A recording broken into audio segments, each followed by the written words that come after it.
오늘 우리에게 주신 말씀은 요한복음 16장 25절에서 33절까지 말씀입니다.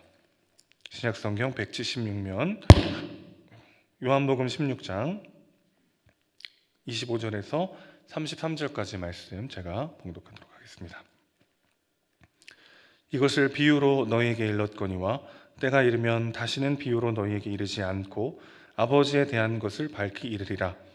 그날에 너희가 내 이름으로 구할 것이요 내가 너희를 위하여 아버지께 구하겠다 하는 말이 아니니 이는 너희가 나를 사랑하고 또 내가 하나님께로부터 온 줄 믿었으므로 아버지께서 친히 너희를 사랑하심이라.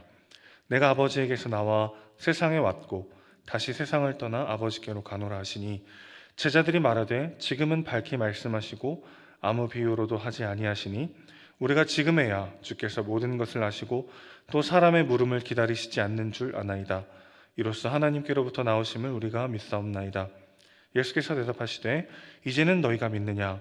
보라, 너희가 다 각각 제 곳으로 흩어지고 나를 혼자 둘 때가 오나니 벌써 왔도다. 그러나 내가 혼자 있는 것이 아니라 아버지께서 나와 함께 계시느니라. 이것을 너희에게 이르는 것은 너희로 내 안에서 평안을 누리게 하려 함이라. 세상에서는 너희가 환난을 당하나 담대하라. 내가 세상을 이겼노라.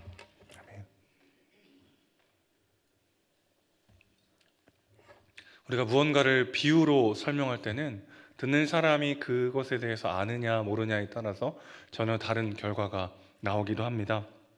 어떤 개념에 대해서 알고 있다면 비유로 설명하는 것을 들을 때 그 개념에 대해서 더 쉽게 이해하는 데 도움이 되죠. 앞선 본문에서 예수님은 죽으심과 부활을 해산의 고통을 비유로 설명하셨었습니다. 제가 출산의 고통을 경험해 보진 않았지만 가장 가까이에서 2번을 겪었잖아요.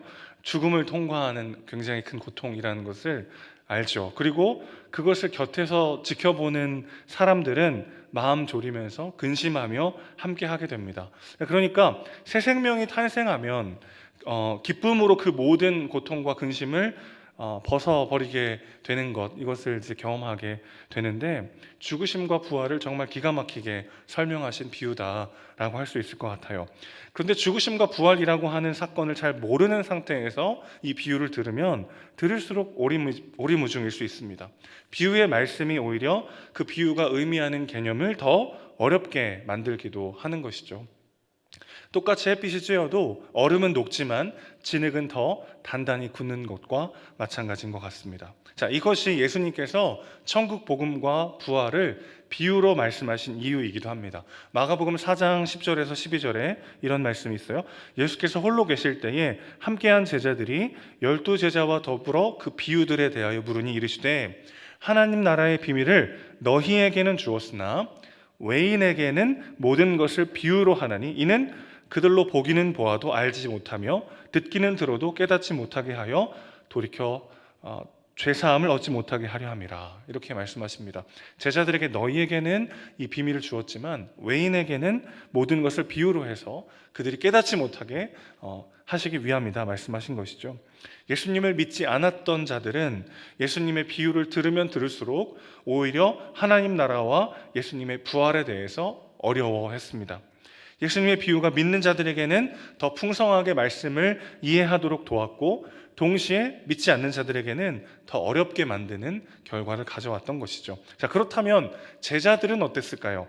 예수님의 의도는 제자들에게 비유도 설명하시고 그 다음에 그 비유의 뜻풀이도 바로바로 해주셨고요. 비유를 통해서 그들이 더 풍성하고 명확하게 하나님 나라 복음과 예수 그리스도의 죽으심과 부활에 대해서 이해하기를 바라는 마음으로 예수님은 제자들에게 비유를 말씀하셨습니다마는 25절에 보면 그래서 예수님 이렇게 말씀하시죠. 때가 이르면 다시는 비유로 말하지 않고 더 직접적으로 아버지에 대한 것을 밝히 이르리라 라고 말씀하시죠. 자, 일단 아버지에 대한 것을 말씀하신다라는 건 어떤 의미일까요? 예수님의 죽으심과 부활의 과정을 언급하시면서 그것을 왜 아버지에 대한 것이라고 말씀하셨을까? 자, 28절 보시면 내가 아버지에게서 나와 세상에 왔고 다시 세상을 떠나 아버지께로 가노라 말씀하십니다. 예수님을 보내신 분도 하나님이시요 십자가의 죽음의 자리로 내모신 분도 하나님이시요 다시 살리신 분도 아버지신 거죠. 모든 것이 아버지에 대한 것입니다. 자, 그러니까 지금 예수님은 자신의 죽으심과 부활의 이 모든 과정을 하나님 아버지에 대한 것이다라고 말씀하고 계신 것이죠. 자, 그 다음에 마가복음에서 예수님은 하나님 나라의 비밀을 제자들에게는 주었다고 말씀하셨다고 아까 말씀드렸잖아요. 비유의 말씀을 통해서 예수님은 제자들이 더 풍성하고 명확하게 천국과 예수님의 부활에 대해서 깨닫기를 원하셨던 것이죠. 그리고 예수님의 부활 후에는 제자들이 비유 없이도 더욱 밝히 깨닫게 될 것이라고 말씀하고 계신 것입니다. 자, 문제는 제자들이 도무지 알아듣지 못했다는 것이죠. 자, 원래 비유를 말씀하시는 의도와 목적은 누군가에게는 감추기 위함이고 누군가에게는 더 밝히 드러내 보이기 원하심이었는데 제자들에게는 어떤 의도였습니까? 더 밝히 알고 깨달으라고 예수님이 비유도 말씀하시고 비유의 뜻도 말씀해 주시고 또 부활하신 후에는 비유 없이도 너희가 더 명확히 밝히 아버지에 대해서 알 것이다 라고 말씀하셨는데 문제는 지금 현 시점에서 제자들은 도무지 예수님의 말씀을 알아듣지 못했다는 것이죠. 예수님은 제자들에게 예루살렘에 죽으러 가실 것이고 하지만 다시 부활하실 것이다 라는 것을 반복적으로 말씀하셨습니다. 지금 잠깐 내가 너희를 떠날 것이고 하지만 다시 너희와 함께 할 것이다 라는 것도 반복해서 말씀하셨죠. 그런데 제자들의 귀에는 잘 들리지 않았습니다. 누가 더 좋은 자리를 차지할 것인가? 이것이 그들의 관심사였죠. 야고보와 요한의 어머니가 좋은 자리를 청탁하러 왔을 때 다른 제자들은 어떻게 반응했습니까? 참 한심하게 여기거나 안타까워한 것이 아니라 그들은 분노했습니다. 왜 그랬죠? 그들도 똑같은 마음이었기 때문이죠. 늦었구나. 우리가 더 빨리 갔어야 되는데 하는 안타까움의 분노이죠. 그들도 똑같은 마음이었습니다. 그렇게 예수님이 자주 이야기하셨음에도 불구하고 어떻게 이렇게 모를 수가 있을까요? 그런데 생각해 보면 충분히 일어날 수 있는 일이라는 것을 알게 됩니다. 보통 예배 시간, 광고 시간에 이런 어떤 광고를 하잖아요. 보통 한 3주 정도 광고하는데 나중에 목사님 그런 얘기 하신 적 있어요? 그런 광고가 있었어요? 이렇게 말씀하시는 분들이 종종 계세요. 내 관심사가 아니면 잘 안 들릴 때가 있잖아요. 그렇죠? 똑같은 텍스트를 봐도 내가 어떤 생각을 가지고 어떤 관심을 가지고 보느냐에 따라서 전혀 다른 결과가 일어나기도 합니다.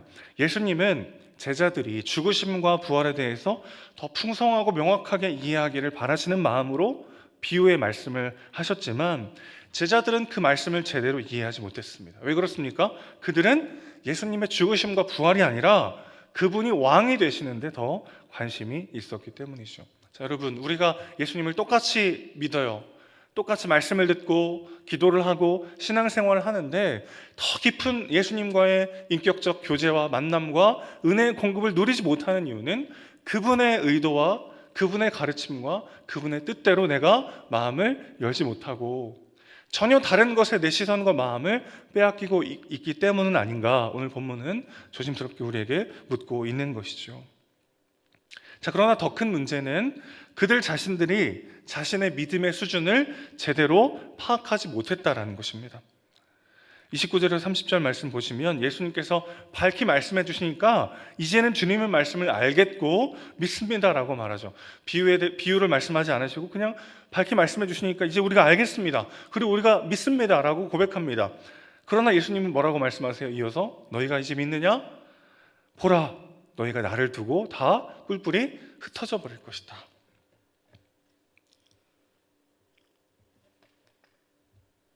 예수님께서 경고하시고 알려주셨음에도 불구하고 이 이야기 또한 제자들의 귀에 잘 들리지 않습니다. 베드로는 나중에 어떻게 얘기하죠? 모두가 다 주를 버릴지라도 저는 주님을 따르겠습니다. 자신의 신앙의 수준과 사랑의 온전함이 얼마나 떨어진다라는 것을 그들은 지금 알지 못하고 있는 것이죠. 우리도 참 마찬가지의 모습을 보일 때가 있습니다. 말씀을 전하는 제가 사실은 이런 모습을 보일 때가 제일 많은 것 같아요. 가장 말씀 가까이 있지만 그 말씀대로 온전히 살아내지 못하고 그 말씀의 풍성함과 생명과 기쁨을 받아 누리지 못할 때도 있음을 참 부끄럽지만 고백합니다. 이게 우리의 모습일 수 있다는 것이죠. 우리 사랑의 온전함, 믿음의 성숙함, 깊이 그런 것이 너무나도 예수님께 뭔가를 내세우기에는 보잘것없을 때가 있죠. 그러나 예수님은 오늘 제자들에게 그들의 존재와 그들의 수준과는 어울리지 않는 말씀을 하십니다. 26절 보실까요? 내가 너희를 위해 아버지께 대신 구하지 않아도 너희가 직접 내 이름으로 아버지께 구하게 될 것이다 라고 말씀하십니다. 예수님의 이름으로 구할 때 너희가 직접 친히 아버지께 구할 수 있다. 어떻게 가능합니까? 27절 보시죠. 너희가 나를 사랑하고 내가 하나님께로부터 온 것을 믿었고 그래서 아버지가 친히 너희를 사랑하시기 때문이다 라고 말씀하십니다. 여러분, 우리가 다 알잖아요. 제자들의 예수님을 향한 사랑과 믿음은 온전하지 못했습니다. 그럼에도 불구하고 하나님은 그들의 아버지가 되어주시고 그들을 친히 사랑하셨습니다. 왜 그렇습니까? 그들의 사랑도 그들의 믿음도 온전하지 못했어요. 부족했어요. 제대로 믿지 못했고 알지 못했고 온전히 마음 다해 사랑하지 못했지만 그렇게 알았고 믿었고 사랑한 자들처럼 이미 그렇게 대우해 주시고 계신 것이죠. 왜 그렇습니까? 정말 온전히 아버지를 알고 온전히 아버지를 사랑하고 그분의 말씀에 순종했던 단 한 사람, 단 한 분, 예수 그리스도를 그분께서는 버리시고 그럴 자격 없고 그럴 실력 없고 그런 삶을 살아내지 못했던 우리 모두를 다 그 자리에 앉히셨기 때문이죠. 33절 보시겠습니다. 이것을 너희에게 이르는 것은 너희로 내 안에서 평안을 누리게 하려 함이라. 그분께서 친히 자신의 평안을 빼앗기심으로 우리가 그분 안에서 진정한 평안을 누리게 된 것이죠. 세상에서는 너희가 환난을 당하나 담대하라. 내가 세상을 이기었노라 말씀하십니다. 우리는 그리스도 안에서 평안을 누리게 됩니다. 우리의 사랑의 온전함이나 믿음의 크기 때문에 평안을 누리는 것이 아니라 그리스도 안에 거할 때, 그분의 은혜 안에 있을 때 우리는 평안을 누리게 되는 것이죠. 이 평안, 헬라어로 에이레네라는 말인데요, 히브리어로는 샬롬입니다. 하나님의 질서 안에서의 평화요. 하나님이 처음 세상을 창조하시고 이 세상을 보시기에 좋았다라고 말씀하셨을 때의 그 상태입니다. 하나님의 말씀과 하나님의 질서 안에서 우리가 진정한 평화를 누리는 그 상태를 말하고 계신 거죠. 이건 어떻게 가능합니까? 죄로 인해서 세상이 망가지고 깨졌어요. 우리도 다 망가지고 깨지고 온전한 사랑과 온전한 믿음을 하나님께 드리지 못하고 있습니다. 그런 죄의 결과와 그 죄에 따른 모든 저주와 죄책을 그리스도께서 짊어지심으로 우리에게 다시 샬롬이 보장된 것이죠. 우리의 샬롬은 그래서 우리의 실력과 노력과 능력으로 가져올 수 없는 것이죠. 우리가 얼마를 가졌는가, 얼마를 확보하고 보장하는가, 우리의 능력과 실력과 노력이 얼마나 큰가에 따라서 우리의 샬롬이 보장되는 것이 아니라 그리스도께서 행하신 일로 말미암아 우리의 샬롬이 확정되고 보장되었다는 것입니다. 그런데 우리는 끊임없이 우리의 어떠함으로 나의 샬롬을 보증하려 하는 것이죠. 그럴 때 오히려 우리의 평안은 깨질 수밖에 없습니다. 예수님 또 이렇게 말씀하세요. 세상에서는 너희가 환난을 당할 것이다. 여러분 안심하십시오. 우리가 고난과 어려움과 환난을 당하는 것은 우리가 하나님께 저주를 받거나 뭔가 잘못된 길로 가기 때문이라기보다는 그것이 세상에서 하나님의 말씀 붙잡고 살아가는 사람들의 모습일 수 있다는 것이죠. 물론 우리의 죄 때문에, 우리의 연약함 때문에 넘어지고 우리가 자초한 고난과 환난을 당할 때도 있습니다. 그러나 오늘 예수님 뭐라고 말씀하세요? 너희가 세상에서 환난을 당하나 담대하라. 내가 세상을 이겼노라 말씀하십니다. 예수님이 세상을 이겼다는 건 어떤 뜻일까요? 예수님의 죽으심이 끝이 아니라 그분은 부활하셨죠. 죽음을 죽이시고 승리하셨습니다. 여기는 어떤 뜻이 있습니까? 나의 연약함과 부족함 때문에 경험하게 되는 절망과 실패와 환난도 있을 수 있고, 때로는 이 죄로 망가진 세상에서 하나님의 뜻대로 살아갈 때 당하게 되는 고난과 어려움도 있는데 예수님께서는 그 모든 것들을 사용하셔서 그 모든 것들이 우리의 마지막이 되지 않도록 궁극적인 승리를 이미 우리에게 예비하셨다는 것이죠. 그러니 나의 연약함과 부족함 때문에 낙심이 될 때, 혹은 현실의 삶 속에서 당하는 환난 때문에 지칠 때 우리는 다시 한번 그리스도께로 나아가야 하는 것입니다.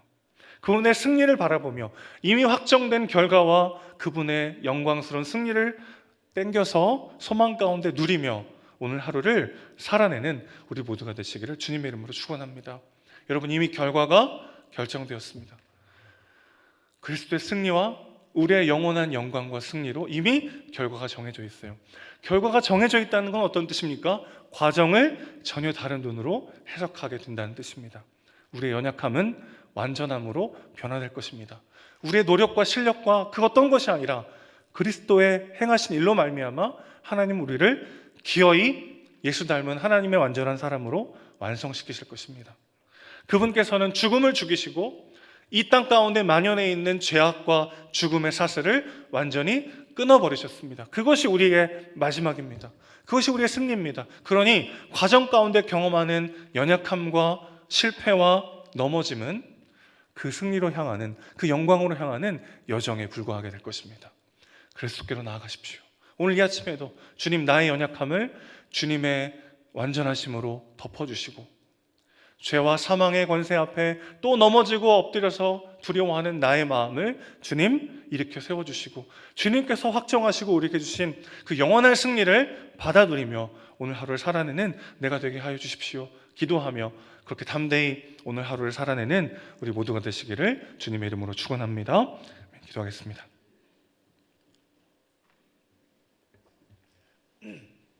아버지 하나님, 오늘도 우리는 또다시 우리의 연약함에 직면합니다. 하나님을 안다고 했지만, 말씀을 안다고 고백했었지만 여전히 말씀과는 전혀 다른 방식으로 살아가고 있는 나의 연약함과 어리석음을 봅니다. 주님을 믿는다고 고백했었지만 여전히 우리에게 영원한 생명과 승리를 주신 예수님을 믿지 못하고 눈앞의 상황 가운데 절망하고 낙심하는 모습을 주님 용서하여 주시옵소서. 그러나 우리의 연약함에도 불구하고 현실의 어려움에도 불구하고 주님께서는 너희가 세상에서 환난을 당하나 담대하라 말씀하십니다. 내가 세상을 이기었다 말씀하십니다. 우리의 연약함과 상관없이 현실의 어려움과 상관없이 그 모든 것들을 사용하셔서 우리의 삶을 완성하시고 확증하실 예수 그리스도의 능력과 그분의 약속을 붙잡고 오늘 하루를 살아내는 우리 모두가 될 수 있도록 주여 우리의 몸과 마음을 주관하여 주시옵소서. 그래서 우리의 능력, 우리의 노력, 우리의 어떠함이 아니라 그리스도께서 행하신 그 일로 말미암아 우리가 얼마나 주님의 평안 가운데 하나님의 샬롬 가운데 거하고 있는지를 믿음의 눈으로 바라보게 하시고 다시 십자가 앞으로 나아가 영원한 승리를 미리 땡겨서 오늘 하루를 기쁨과 소망으로 살아낼 수 있도록 주여 우리를 붙잡아 주시옵소서. 우리 사랑이시고 주인이신 예수님의 이름으로 기도합니다. 아멘.